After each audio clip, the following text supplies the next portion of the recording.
Un des projets majeurs de l'unité, ça consiste à créer des variétés de vignes qui sont adaptées à la viticulture de demain, en particulier qui demandent très peu de traitements phytosanitaires parce qu'elles sont naturellement résistantes aux principales maladies fongiques, c'est-à-dire maladies causées par des champignons qu'on a au vignoble, que sont le mildiou et l'oïdium.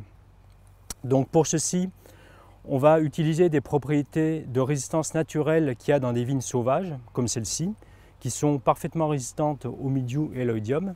Et on va croiser ces vignes de manière naturelle avec des cépages classiques qu'on connaît tous, mais qui sont eux sensibles aux maladies et qu'il faut donc traiter de manière assez importante. Et l'idée, c'est de combiner les qualités de ces deux types de vignes, la résistance des vignes sauvages avec les qualités œnologiques des vignes cultivées pour créer des nouvelles variétés de vignes qu'on n'a quasiment pas besoin de traiter. Donc on réduit à peu près 90% le nombre de traitements sur ces nouvelles variétés de vignes et qui néanmoins font des vins d'une qualité irréprochable. Et c'est ce qui fait d'ailleurs qu'on s'intéresse aux déterminants de la synthèse des arômes des vins, de manière à pouvoir retrouver dans ces nouvelles vignes tout ce qu'on attend des raisins et des vins qu'on connaît habituellement.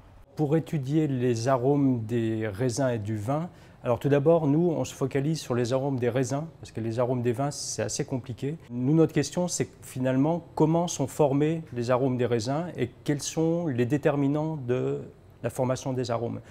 Et in fine, qu'est-ce qui va faire la différence, par exemple, entre un muscat et un pinot? Pourquoi est-ce qu'ils n'ont pas les mêmes arômes? Quelles sont les caractéristiques propres de ces variétés qui vont donner leurs caractéristiques aromatiques au niveau des raisins? Alors comment ça s'étudie? Donc ça s'étudie déjà en collaboration avec différentes autres équipes présentes sur le centre, parce qu'il y a un aspect génétique naturellement, c'est-à-dire que le pinot il a ses caractéristiques parce que dans son génome il y a des caractéristiques de pinot.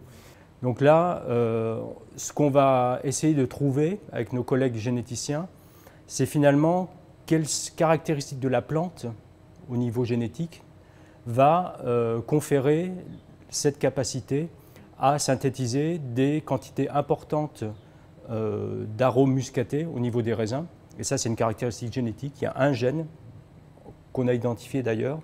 Et après, il y a d'autres cas de figure où là, on ne connaît pas. C'est-à-dire qu'on observe que, par exemple, un Riesling vieillissant, il a des arômes qu'on appelle pétrolés. Ça, on le sait. C'est une des caractéristiques du Riesling et c'est quasiment unique au Riesling. Par contre, on ne sait pas d'où ça vient. Donc, on connaît la molécule, mais qu'est-ce qui détermine le fait que ça s'accumule que dans le Riesling? On ne sait pas. Donc là, c'est un peu plus compliqué et c'est un autre champ de recherche, c'est de comprendre d'où vient la faculté d'un cépage à faire tel type de molécule. Donc des fois on sait et des fois on ne sait pas. Alors quand on ne sait pas, on essaie de comprendre justement avec nos collègues généticiens, essayer d'associer la présence d'un gène à la capacité à synthétiser une molécule aromatique en l'occurrence. Et ça, c'est ce qui s'appelle faire de la génétique des arômes chez la vigne, qui permet, dans le meilleur des cas, d'identifier des gènes ou un gène qui vont être responsables de la capacité de synthétiser un arôme d'intérêt dans la vigne.